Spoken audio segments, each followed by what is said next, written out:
Days later, a teacher from Belfast, Brian Keenan, was taken by a third group.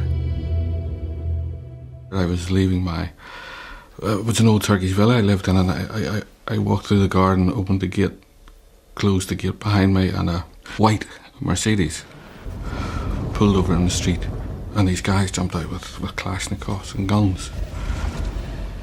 And I realised at that instant, I'm going away now. They told me to get on the floor, and I couldn't because there was no room, with two guys at each side with their guns. So they shouted, "Down, down." And I remember laying my head down on one of the guy's knees. And strangely, he stroked my head. And as we were driving along, they said, "You like Mrs. Thatcher?" Which I remember, I said, "Of course I don't. I'm Irish," I told you. And I remember the guy in the passenger seat looking at the driver, as if to say, "Something's wrong, we've got the wrong one." Of course, they could hardly deliver me back like a returned package. A major training operation is going down, and I'm part of it.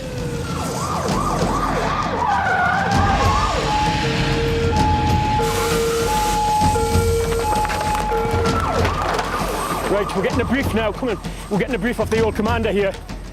Something's definitely kicked off. The lads are there, the heli's out, and it's getting warmed up, and it's ready to take off. The atmosphere is electric. The commander informs us that the next training exercise is one of the most ambitious ever undertaken by the force. A live simulation of a hijacking, not at a training ground, but at a fully operational airport. Listos! Vámonos! There's been an aircraft hijacked. There's hostages on board. We've got a forward mount to the airfield now. We might be going in on an operation. As we load into the helis, the adrenaline is pumping.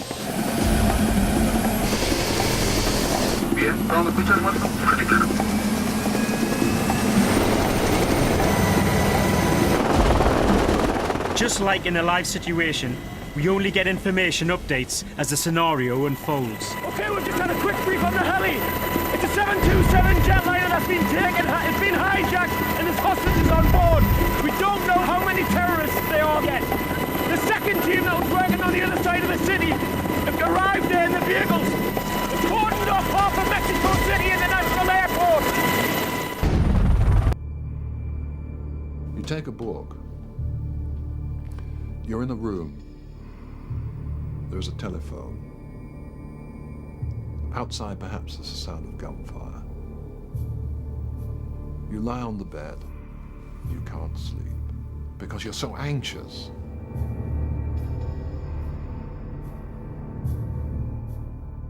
Then there was a telephone call, and someone at the other end said words to this effect: "I'm the person you want to see."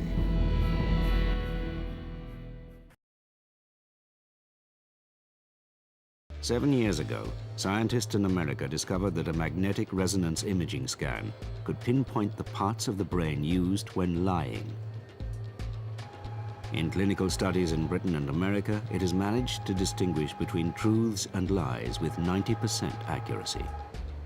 Brain imaging has a practical application which may be very profound, because if in the future we were going to be able to determine whether or not people were innocent or guilty, that would have very great consequences. In a unique television experiment, we'll try the technology out for the first time on a real-life case. Were Ruhal and Shafiq innocent young travelers caught up in a tragic mistake, or would-be Al-Qaeda terrorists fighting alongside the Taliban?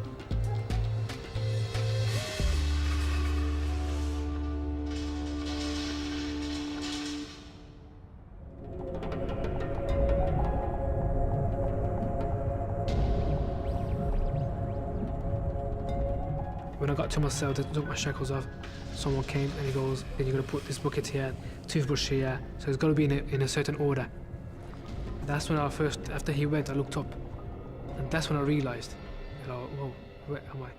And I looked up and he was like probably 2.5 meters by 2.5 meters cages, but I just like seen so many people in orange, with no hair, with no beard, clean shaven, and it's like just I'm in a zoo. When they took the goggles off, all I could see was like floodlights everywhere and barbed wire. And it just starts playing with your mind, where the hell have they brought me? For the first 2 weeks that we were in Guantanamo, we didn't have a clue where we were.